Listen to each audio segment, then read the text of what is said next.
Priest macros, I'm just going to kind of go over the macros that I find pretty useful. Honestly, a lot of them are probably like, you know, not that necessary, but some of them are just kind of, I guess they just make your life easier. I have to go through all of them individually. This is a Holy Priest one, so it's irrelevant. Dispel Party 1, Dispel Party 2 for any healer I think is really, really important. If you're like, you know, healing your big Tauren Sun Priest and you need to dispel, you know, Grand Priest, you're healing this guy up, you're just bombing some fat heals on him, this guy gets polyed. You don't have to target this guy, press Dispel, retarget this guy, all while he's getting absolutely annihilated by Windwalker Decay, you know what I'm saying? Well, I guess you can't get polyed if he gets Windwalker Decay. You know what I'm saying? You know what I mean? You just want to be able to press that one Dispel button. You don't have to change your targets.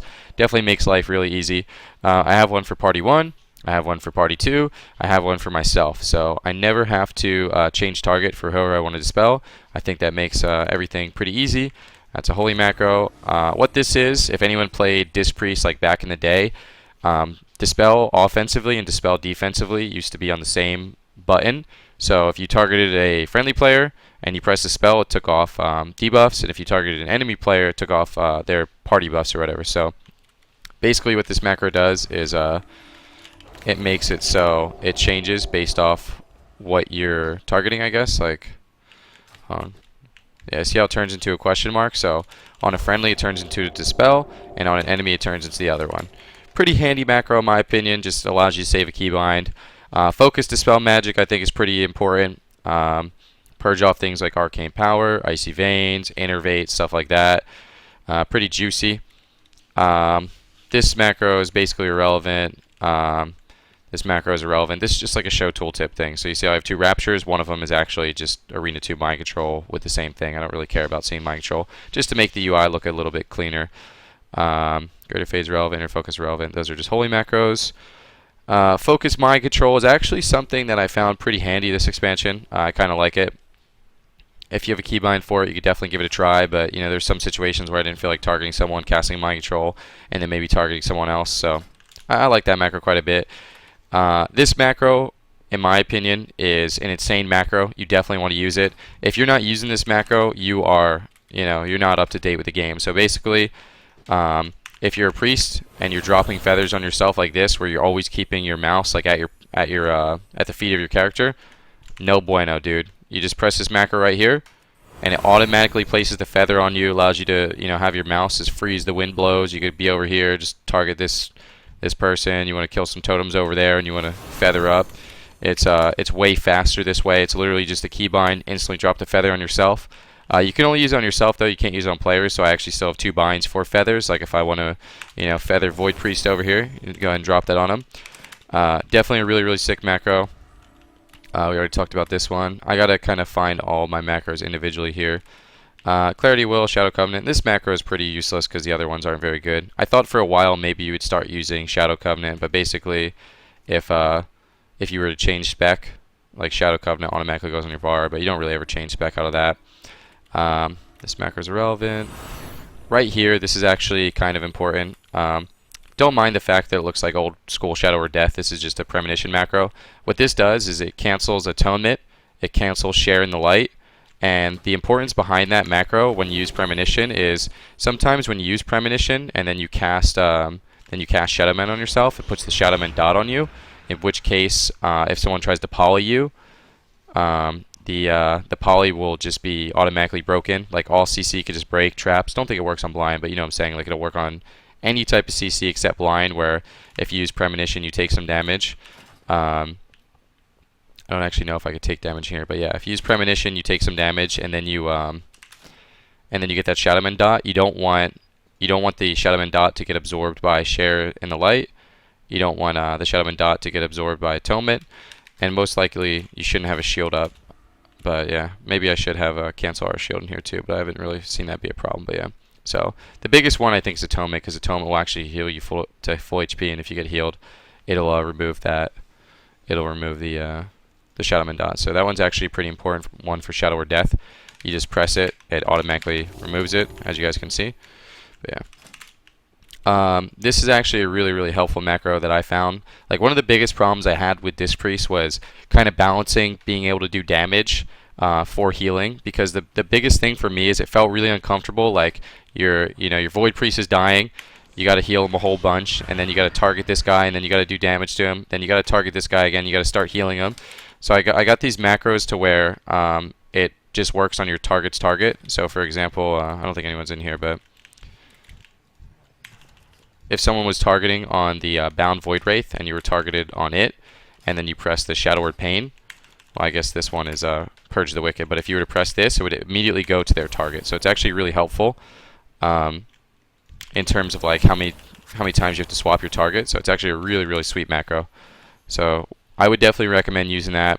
It hasn't really backfired for me in a while because like if you play Rogue Mage, obviously someone could be like targeted like on the person they want to poly, but I would say like 9 out of 10 times like people use focus for that, or 1, 2, 3. So maybe at lower ratings, if you're not playing with like proper macros, it could throw you off a little bit, but a lot of the times I find it pretty useful. So I would definitely recommend giving this one a try. I actually have the same macro for Power Word Solace. It's the same exact thing. When I play Power Word Solace, I was having a problem where you know, you got to target people to get your mana back, and then you target a friendly, you're healing them, then you got to target enemy, you got to Solace, and you got to target friendly again, you got to heal them. So it was definitely like I felt like I wasn't doing it very fluidly, so it was like kind of slow. So I made those macros. It helped a whole bunch. You could do the same thing with like Mindbender if you want. But yeah, let me see if there's any other macros here. Feather. This is the same macro as earlier. Penance.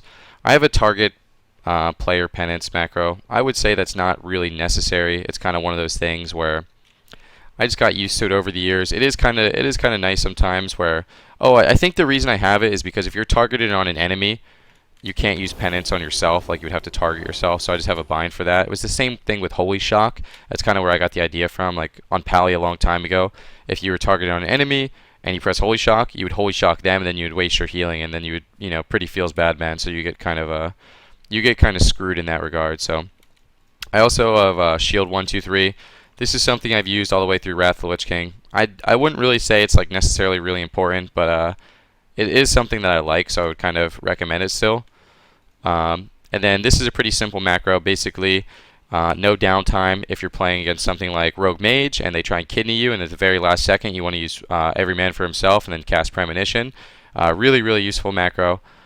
Same thing for traps, like you're fighting Ret Hunter, excuse me, something like Ret Hunter, and you want to break that Hodge immediately and you want to be able to death. This is kind of like a one button press all type deal. Maybe you guys are young bucks out there. You can press 2 keys at once, but I'm getting kind of slow over here. Fingers aren't what they used to be, so reaction time isn't quite there. So we just macro it all together. Make it nice and easy mode. But other than that, I think that's pretty basic for macros. I would say the really important ones are definitely want to spell 1, 2, 3. I would say the Shadow Word Pain one is really nice, and the Feather one's really nice. So yeah, definitely want some stuff like that. For talents, for Dispriest, it's pretty simple. Twist of Fate is definitely like the baseline. I almost always use Twist of Fate. Sometimes I decide to use Castigation when I'm fighting something like more like spread pressure-y, because when you're fighting spread pressure, you almost always want to use your penance offensively, because instead of healing one person, it's going to heal 3 persons. It's going to heal every single person with Atonement. So using penance offensively is generally going to be more healing. I messed around with Schism before in 2s, but I don't actually think it's like a real talent. But yeah, so Angelic Feather is going to be your second baseline pick. It's always going to give you that mobility. It's really nice for getting fears. It's almost necessary for getting fears. So if you're ever playing a comp where you feel like you really need to get fears to win the game, Feather's going to be your go-to. Body and Soul is really nice for purge protection. When I'm fighting against Resto Shamans and I'm kind of like just playing back and I don't really think I'm going to go for fears, or I think I'm not going to really be stopped from getting fears, you play Body and Soul. It's that extra buff, so the Shamans can't immediately purge off your shields.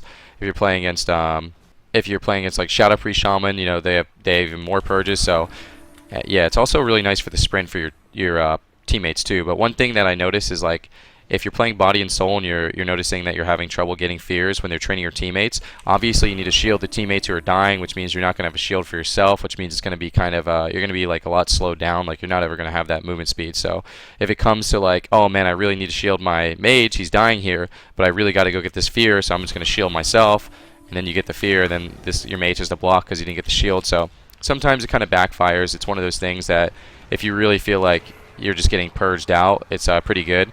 Masochism is something that I use versus like cleaves that train me. It's really powerful. It's once again, it's some buff protection. If you cast on yourself with Masochism, it's going to be a buff. Reduces damage that you take, and it turns the over time damage that you would have taken into a heal over time. So it's really, really effective. I use this versus like TSG. I use this versus like Walking Dead. I played it the last game that Mez killed me. So you know, I was expecting to get trained, but yeah. So I would say the baseline's Angelic Feather. If you're dying every game, definitely try Masochism. Shining Force is also pretty nice versus cleaves. It's kind of cool.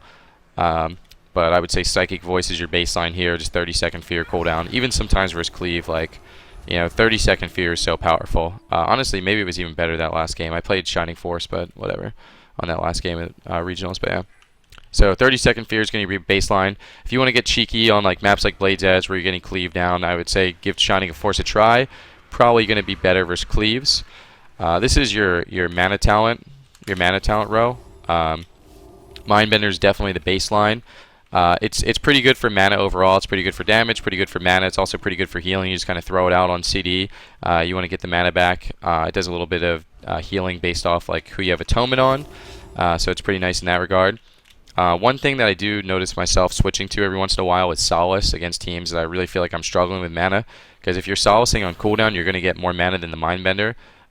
Even if you know, your Mindbender connects all the attacks, but sometimes it doesn't connect all the attacks. So there's a chance that Mindbender could get kited, it could get CC'd, whatever. So you're not really getting the full effect out of it. Power Red Solace is going to give you more mana back. It's also a little bit more damage, so you can kind of burst with it. You get some healing out of the Atonement. It's like pretty good, consistent healing. I never actually spec Shield Discipline anymore for multiple reasons. Number one, almost every single team has Purge, so you're constantly like having to, or you're constantly getting your shields ripped off, and when it gets purged, it doesn't actually refund the mana. And also sometimes you refresh your shields like a lot. So like when you have like Rapture up, for example, you know, you don't really wait for your shields to completely expire. Sometimes you just refresh them. Like, you know, shield's about to break, refresh. Shield's about to break, refresh. So you put yourself in a situation where you would like really kind of screw yourself on a lot of the mana you're getting back. So I would definitely say Mindbender most of the time. I noticed myself playing like Solace versus TSG as RMP lately just because it's going to be like a mana game sometimes, so it's pretty difficult to keep up on mana. If you ever feel like you're going to struggle with mana, definitely give it a try. Used to use it versus like Owl Play last patch. Clarity Will is always going to be the number one pick here. Clarity Will is really nice because it gives you an extra holy spell to cast. Like right now you basically only have Penance. You never really cast Radiant, so if you're ever casting, whoa, that looks so cool. Whoa, 7.3 animations, baby. Alright, that's pretty sick. You know, maybe I will cast this a little more now. But no, seriously, yeah. Clarity Will gives you an extra school to cast with. So for example, let's say you shield, let's say you Shadowman, and then you get, you know, you Penance, and then you Shadowman again, you get kicked on Shadowman, whatever. You know, you can't shield, you can't Penance, you got Clarity Will to cast, so you got to make sure you're really comfortable with the schools. So yeah. You definitely cast Clarity Will if you have no shield, no penance, no dispel, and your shadow's locked out. So it's pretty nice. Clarity Will is also really nice at the start of the game because it could like slow down openers. The first thing you do when you go into a game is first thing I do when I go into every single game, it's the same thing. You put up Atonement, you get a shield up, and then you use Clarity Will the person that you think is going to die. You try and slow down that opener a little bit. You know, they're actually really big shields, 1.8 million. You could also do this in the middle of the game if you feel like someone's about to go do a go on someone. So like for example, versus like RMP, if you feel like they're about to push in for CC, they're going to try and kill your mage. Go and try and stack some of those clarities up. If you're fighting Windwalker DK, go ahead and try and stack those clarities up if you think you're about to get gripped in, stunned, things like that. So clarity is really good at trying to prevent some of that damage. It's actually really nice. Purge the Wicked is almost always the go-to pick here. I never actually play Halo. I think Halo is really bad.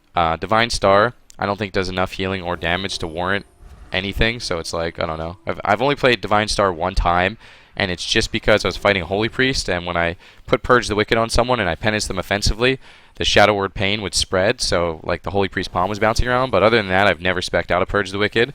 I think it just overall gives you more damage. Which essentially turns into healing with how your Atonement works or whatever. So Purge the Wicked is definitely your number one there. And then by far, you never spec out a Grace. Grace is the number one pick. If you ever spec out a Grace, like you made a big mistake. Like I said, a little bit earlier, the first thing I do at the start of every single game is I throw up a atonement. You just press plea on the person. And if you don't do that, you're kind of screwing up, because I used to do this a lot on Holy Priest, or excuse me, on Disc Priest, and I didn't really realize what I was doing wrong. But for example, you press shield on someone, it absorbs 750,000 damage. I'm like, okay, I shielded this guy. You should never, ever, ever, ever use power word shield on someone without atonement. So even if they're at like 30% health, unless you really think they're going to die, plea and then shield, and instead of 750k, it's 950k or whatever. Like, it's just 30% more healing. It's way better to make sure you get that atonement up. You want to kind of try and have atonement on everyone the whole game, especially if they're taking like some splash damage. That way they're getting healed from your offensive penances, from your mind benders, from your purge the wicked. So I would say like one of the biggest mistakes people probably make as a disc priest, because I know I made this mistake myself a lot, is not keeping atonement up on people. Coming out of CC chains and just pressing shield. Like, you want to make sure that atonement is staying up. But these talents don't really switch that often. It's pretty rare. Castigation's probably common. This one, you play Feather quite a bit. Sometimes you play Masochism, you play Shining Force, you play Mindbender, Clarity, Purge the Wicked, Grace. You don't really switch them up too much. I think it's a little different for the Honor talents. So this is a kind of a tricky row. I basically stopped playing Relentless altogether, but I think part of the reason why is because I play every man for himself now, so having those 2 breaks is pretty good. I try and play Vim in almost every single situation, when I play Rogue Mage at least, because I feel like a lot of people can't attack me. When it comes to Vim versus Defender, I would say never go Inner Renewal. If something's training you and you feel like you can't keep Vim up, just go Defender. If you think you can keep Vim up and you're at full HP the whole game, just go ahead and go Vim. Versus, like, for example, when I play RMP versus WLS, sometimes I do fall out of Vim range, sometimes I do knock it off, but I still go with Vim just because it's kind of like momentum based, you know what I mean? Like, you need to keep that Vim up, you need to keep your team safe so you can keep pressuring. Sometimes it feels like Defender isn't enough, so make sure you really think about the decision. Obviously, versus WLS, you would think like Defender's better. They're going to knock it off a lot, but sometimes you just need to kind of bite the bullet and just say, I'm going to keep this Vim up no matter what it takes. And yeah, but yeah. So if you're like undead or something, try Relentless, whatever. But I basically been sticking with Trinket. I think Trinket's been getting better and better throughout the expansion because the game's getting faster and faster.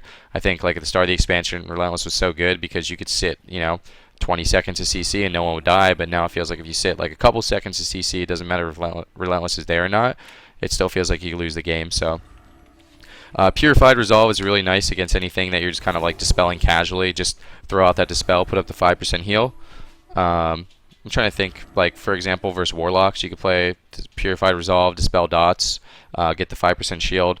Sometimes versus like Shamans, I play Purification, just because they'll root. And you want to dispel your Rogue's root, you want to dispel your Mage's root, you want to dispel your root. Maybe you want to use it versus Warlocks because it has 2 charges. This is kind of, I guess personal preference. Sometimes the 2 charges is really nice. Always use Purification versus Mages. You want to be able to dispel Novas, you want to be able to dispel Polys, things like that. Premonition, never use Spiritual Cleansing. Premonition versus Trinity. I would say any team that you can get a lot of value out of Premonition. If you guys don't know what Premonition is, I can't actually show you right now, but basically it's something that you time where you take damage after you press it. So like if a Polymorph's coming in on you and it's like 1 second away from finishing and you press Premonition, you're going to end up getting polyed, but then you take that damage and it breaks the Polymorph. So what you do with Premonition is you try and prevent CC with it. You could use it on Fear, you could use it on Hex, you could use it on Polymorph. So you see them casting that CC at you, you press Premonition, it's going to break that CC and it's going to allow you to kind of continue on with your gameplay. First teams that don't have CC that you could break Premonition with, you use Trinity. And basically what Trinity does is it makes it so your atonements do 20% more healing. Damage through atonement does 20% more healing, which is really nice. And your atonements actually last 30 seconds, but they're no longer applied through any ability except Plea, which means every 30 seconds, you kind of want to throw Plea up on everyone. And then you have to just refresh it with Plea, and you can't refresh it with Shield and Shadow Men. But for example, I think towards the end of the season I was playing against Demon Hunter, Warrior, Resto Druid. The only thing that you could use Premonition for versus that team is Warrior Fear, but even then, like, it's a 1.5-minute cooldown. Even if you do Prem it, it's kind of whatever. So I would play Trinity versus that, and I would try and just keep I would try and keep Purge the Wicked up on everyone. I would try and offensive penance, so you try and pump a lot of damage through or pump a lot of healing through the damage that I was doing offensively. Super sick with Light's Wrath. If you get a Light's Wrath off, it's going to do a ton of healing. So definitely something that you want to play versus, spread pressure. That doesn't really CC much. I use it versus like Boomkin Shadow Priest. Sometimes I use it versus WLS, but it depends if the WLS wants to like try and CC me, because you can Prem Hex, you can Prem Fear, but if they're just dotting you, Trinity is probably better to try and avoid some of that spread pressure. So really, really nice for healing spread pressure. Goes super well in combination with Castigation. You get that extra penance, which is going to heal for more because you're doing damage with it. You got the Trinity up. Strength of Soul is kind of your #1 pick here. Ultimate Radiance is like so bad in this patch, and it's so mana intensive that I feel like Strength of Soul is like almost better in every single situation, just because some stuff doesn't have the physical damage, but when you shield yourself, you get healed for 266k. You shield yourself every 6 seconds. You know what I mean? A couple shields and it does the same amount of healing single target as Radiance. So I use Radiance sometimes versus like Boomkin Shadow Priest, something that could like get you low fast, but I don't know. I'm not a big fan of Radiance. You could definitely, if you want to use Radiance versus Double Caster, by all means, like it's not bad, but you're definitely going to notice yourself ooming more. You're going to notice that your consistent healing is a little bit worse because you're missing that 250k heal when you shield. I still do use Radiance, like I said, versus like Boomy Shadow Priest. Maybe I'd do it versus like Mage Lock or something, depending on the situation, but I would never like rule out Strength of Soul. For example, if I lost to a Double Caster team as Radiance, I would try Strength of Soul to see what the difference would feel like. So Radiance is still pretty good. If you're fighting any melee, I would say use Strength of Soul. If you're fighting Caster melee, Warrior Warlock, I use Strength of Soul. If you're fighting Rogue Mage, I use Strength of Soul. And the Rogue Mage mirrors at Regionals, I was using Strength of Soul, and it felt pretty good. I've never once spec Dome of Light. I think Dome of Light's pretty meh. Maybe you could use it if you're fighting like triple DPS or something. Never really spec'd it. Don't really have any experience with it. Wouldn't really recommend it. Power Word Fortitude, I never spec'd one time. Seems pretty bad compared to the other two. Archangel is just an absolutely insane cooldown. 1 minute cooldown, increase healing by 30%, absorb and healing, and it refreshes your atonements, which is like really sick if you're playing with Trinity, because I said that you can only refresh Trinity with Plea, but it actually works with Archangel too. So if you have 3 people that their atonements are about to fall off and you're playing Trinity and you pop Archangel, it's going to save you 3 globals, it's going to save you 60,000 mana because you don't need to Plea 3 people anymore, and it's going to allow you to pump out some sick healing. So Archangel with Trinity is super nice. Archangel in general is really nice. Try and tie your Archangel up with your Rapture. It's just going to be so powerful. There's never a situation where Archangel's bad. Like 30% healing in every single game is going to be sick. But there's definitely situations where you need to kind of like weigh the I don't know. You got to try and like weigh what you think is more important, damage versus healing. And a lot of the times when we're playing RMP, it feels like even if we have all the healing in the world, we'll eventually and we won't get a kill. So sometimes you just gotta play Dark Archangel. Dark Archangel is definitely going to be used in those comps where it feels like you have a really small window of opportunity to actually win. I find that out. I find this like pretty useful when we're playing against like Shaman Cleaves. I was playing Dark Archangel at Regionals versus Shaman Windwalker Decay. If I was playing Archangel, sure, maybe we live a little bit longer, but guess what? We're never going to have that opportunity to actually win. So you got to try and figure out if Dark Archangel is going to fit for your comp versus specific matchups, things like that. You're surviving a really long time, but you can't get a kill. Maybe try Dark Archangel, time it really well. You got to make sure atonements are up at the right time for Dark Archangel. Everyone that has Atonement will get Dark Archangel. I'm pretty sure it's infinite range, so it's pretty sick. But that's basically it in terms of talents. You don't really switch them up too often. I'll switch these up every once in a while. I'll do double dispel for this. I play Vim all the time, play Medallion all the time, and I switch these two every once in a while, and these two. But yeah. Yeah, Dark Arc plus Orbs, or Dark Arc versus with blades and stuff and Gormals and stuff. It's really, really sick. So Disc Priests don't really have too many cooldowns. Their cooldowns are kind of meh. Barry's a really long cooldown. Pain Suppression's a really long cooldown. Rapture, I would say, is like one of the only like real ones. Sometimes, if you're playing Archangel, that's a pretty big cooldown. I would say like the way cooldown rotation works is I probably always like Rapture and Barrier before Pain Sup. Pain Sup's kind of like that last line of defense. It's really sick now because you can use it while it's stunned. Besides the fact that it's a super long cooldown, you can use it while you're stunned. Reduces damage by 40%, and damage that you take during it also heals you. So it's like It's really hard to kill through pain suppression. It's a super powerful cooldown. For the most part, just like really standard. For example, if I'm playing against Windwalker Decay and they pop Serenity, I'll probably end up using like Archangel or Rapture if I'm playing Archangel. You know, sometimes Rapture's just enough. You want to use Rapture as like your first set of CDs. It's super mana efficient to heal through damage with Rapture. It lines up really well with a lot of cooldowns. Incarnation from Boomkins, Metamorphosis from Demon Hunters. These are all like cooldowns that you probably want to use Rapture for. One thing to note when you use Rapture, I would say one of the biggest mistakes when you use Rapture is, for example, you Rapture, you're spamming out shields, and then you go for a penance, you get locked out.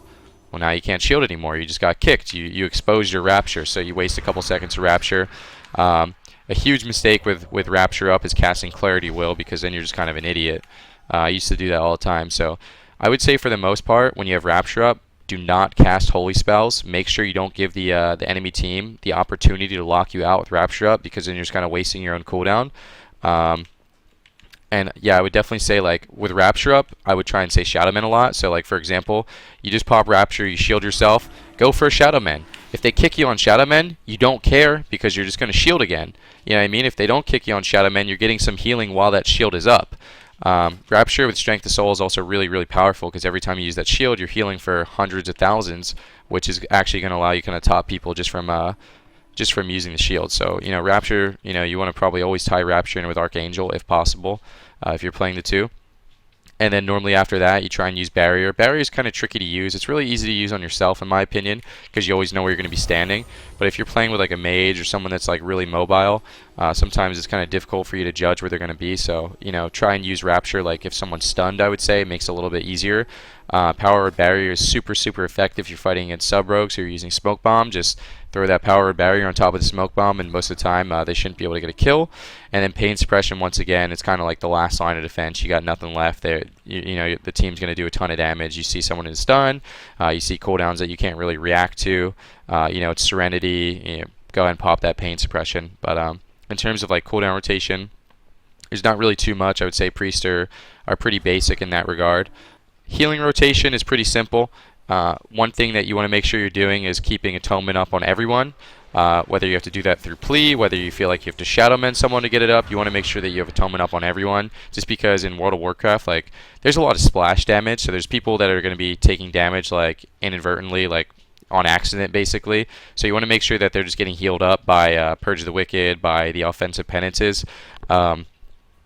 Obviously, Shadowmen and Shield and Penance are your number one heals.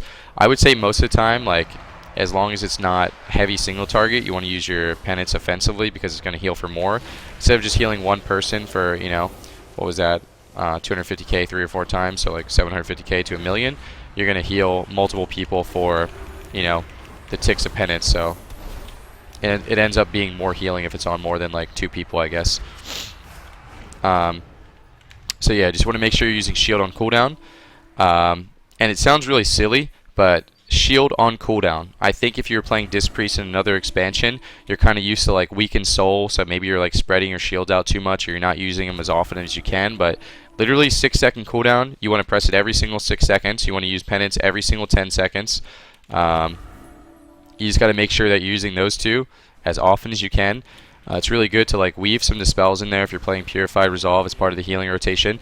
And I would definitely say like the heal that you want to try and tank kicks on the most is Shadowmen, because it doesn't really come with a price. Like, there's no cooldown. If you kick Shadowmen, it's not really that big of a deal. So normally when I'm like trying to heal someone, I'll like put the Atonement up, I Shadowmen, I shield, I Shadowmen. If I get kicked on that, you Penance. You don't really want to get kicked on Penance because it's super mana efficient. It's one of your most powerful heals. So you want to try and tank the kicks on Shadowmen. If you get kicked on Shadowmen again, and Penance is on CD, and you shield, like for example right now, you get kicked on Shadowmen, you just cast the Clarity of Will. Also, if you get locked out 2 times, if you get kicked on Shadow, and then you get kicked on Holy and you're still locked out, you can throw out the Light's Wrath, which is going to do healing, if Atonement's on people. So it's like, super, super last line of defense type thing. Also, if you get kicked on Shadow and you get kicked on Holy, you can use Purge of the Wicked because it's fire. I'm pretty sure you can't use Purge of the Wicked if you get kicked on Light's Wrath, but you can use Shadow if you get kicked on Light's Wrath. It's a little confusing that there's 4 trees for Holy or for Disc Priest, so it's like Really, really weird. But yeah. So like the healing rotation, pretty simple. You know, keep atonements up on people. And believe it or not, this is part of the healing rotation. You want to make sure that you always have at least one Purge of the Wicked out. Always. It's very, very important. You got to think of it like it's a renew, but you need to renew your team by putting it on the enemy. So this is a hot right now. Right now, all the healing that you see me getting is only from Purge of the Wicked. It's not a lot, but it's still healing. So you want to make sure you always have one out, and then you have the chance to proc your artifact trait, which will increase your penance healing or damage by 50%. So that's obviously really, really powerful. You want to try and always have the opportunity to proc that, which is going to give you more healing. So it's definitely really important. But yeah, so keep Purge the Wicked up, keep Atonement up, Shield on cooldown, Penance on cooldown. Try and tank the kicks with Shadow Men, which is going to allow you to cast the Penances and cast the Clarity of Wills. And now for like playstyle positioning, Priest is obviously a very offensive healer. It's one of the healers that, you know, it does damage based off, or it does healing based off its damage. Fear is a really, really powerful CC, but you got to kind of like, you know, push in for it. So sometimes it feels like you're overextending. For the most part, on my Priest, I normally just sit back, and then you try and push up when your team gets aggressive. Like sometimes it's really difficult to start the aggression as the Priest, like if you're just running through people. So if you're playing like, for example, Hunter Cleaves or something, maybe trying to fear off traps, you know, just kind of chill back, and then you see the trap, and then you go and be aggressive. You don't want people to be able to counterplay what you're doing, so you kind of push in when your team is like on the offensive. You don't really normally start the offensive, but in terms of playstyle and positioning, you want to make sure that you're, you know, trying to be aggressive at the right times, have the Purge the Wicked up, you know, throw the Mindbender out. Light's Wrath is insane. Light's Wrath is crazy damage. If you have Atonement on multiple people and you pop Light's Wrath into a Penance, like, that is some sick, sick burst. You know, that right there is probably like 1,000,000 damage in Arena, so it's definitely going to help you contribute. Light's Wrath is definitely the most damage you can do. Penance is probably the second most damage you could do. The more offensive you could be as a Priest, like the more the team goes behind, which means you get further and further ahead. But you got to make sure that you're weaving in the atonements. You don't want those atonements to fall off, because you want the damage that you're doing to also do healing. But yeah, I mean, this Priest is like, once you get used to the fact that damage is better for healing, like sometimes it feels really awkward to like Penance offensively. Sometimes it feels really awkward to, you know, your whole team's dying, you got to throw out a couple of the Purge of the Wickeds. It starts to feel a lot better. Smite is really, really rarely used. You can use it, like for example, you know, if someone was dying right now and it was like a smoke bomb or something, you want to pump out some damage, you could throw out some smites. But for the most part, it's really not that insane. But you know, if you have the opportunity to cast it and you got nothing else to do, it's going to do healing, it's going to do damage. Why not go for it? Absolutely. I'm trying to think like the best way to use some of your spells. The more atonements you have for Light's Wrath, the more damage it's going to do. But I wouldn't say like if someone's in a stun, you know, throw up an atonement, throw up an atonement, throw up an atonement, and then cast Light's Wrath. You just kind of want to get the burst in. Penance, I would probably say, is best used offensively, but if it's like heavy single target damage, don't be afraid to use it defensively, like on a friendly player as opposed to an enemy player. It's always gonna be better offensively if 3 people are taking damage though. So if you're fighting any type of rot where 3 people are below 100% HP, Penance offensively, and I promise you'll definitely notice a difference versus rot pressure, as well as keeping out the Purge of the Wickeds. But I'm trying to think, anything else? I think that might be it for Disc Priest, honestly. It's a really momentum-based class. Like you gotta be able to keep pressure on people for Disc Priest to be good. Once you start falling behind, you kind of get like further and further behind to the point where like you can't really recover, and the way you need to play your class isn't really like a viable option, I guess, if that makes sense. Because if you can't play Disc Priest like offensively, like you're probably not gonna win. Grip healing. You don't actually ever heal with grip, but I mean normally what I try and grip is people in stuns. On Z-axis, for example, if I'm playing with someone who doesn't have any mobility, I tell them to jump off. They, you know, melee DPS follow them. You can grip them up on Z-axis. That's pretty nice. Oh, I'll talk about mind control a little bit, because mind control is a pretty cool spell too. You want to try and mind control like as much as you can, just because if you tank interrupts on Shadow, it's not really like, you know, it's not really like detrimental for you. So I would say mind controlling people as a CC. If you're playing like a setup comp and you're out of CC for the healer, try and mind control the DPS that's low. in a situation that you're fighting against, you know, priests, druids, shamans, you can mind control a shaman.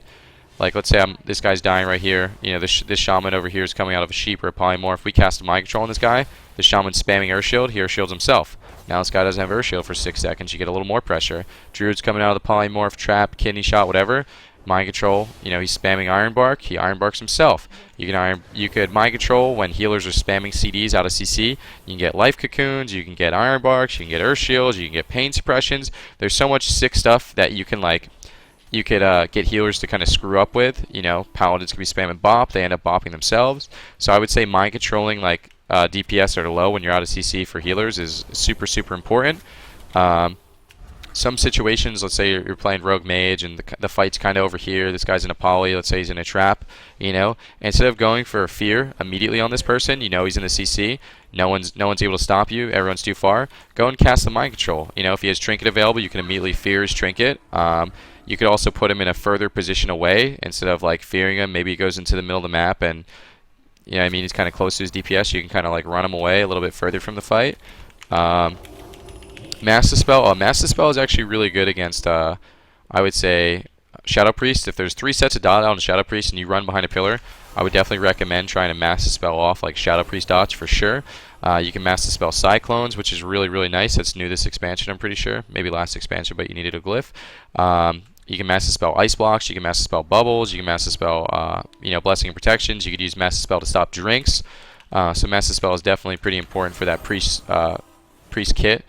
If you're actually out of dispels, like let's say, you know, you're playing single dispel or you're playing double dispel and your team's just absolutely destroying and you dispel a Nova and then your partner gets polyed, you dispel the poly and then he's getting repolyed, you can MD that polymorph to try and like keep the pressure on. You can MS Bubble. You can Mass Dispel Bubble. You could also Mass Dispel Magic Bop if you ever fight against prop paladins, but I don't think those are a thing anymore.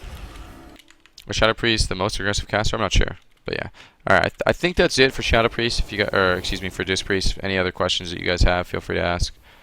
Didn't really talk about Fade, but you know, Fade basically if you're taking damage, it gives you some damage reduction with your trait. So I normally Fade like immediately. If someone's trading me and I drop below 100%, I normally just press Fade. You could try and save it for some CDs, but you know, I'm normally playing Vim, which means I want to try and stop them from getting my Vim off. So you know, Fade for the damage reduction for sure, 13% damage reduction, really, really powerful. I'll show you guys all my stuff again, but that's basically it for the guide. But yeah, I'm actually not going to go through macros again because that shit's annoying.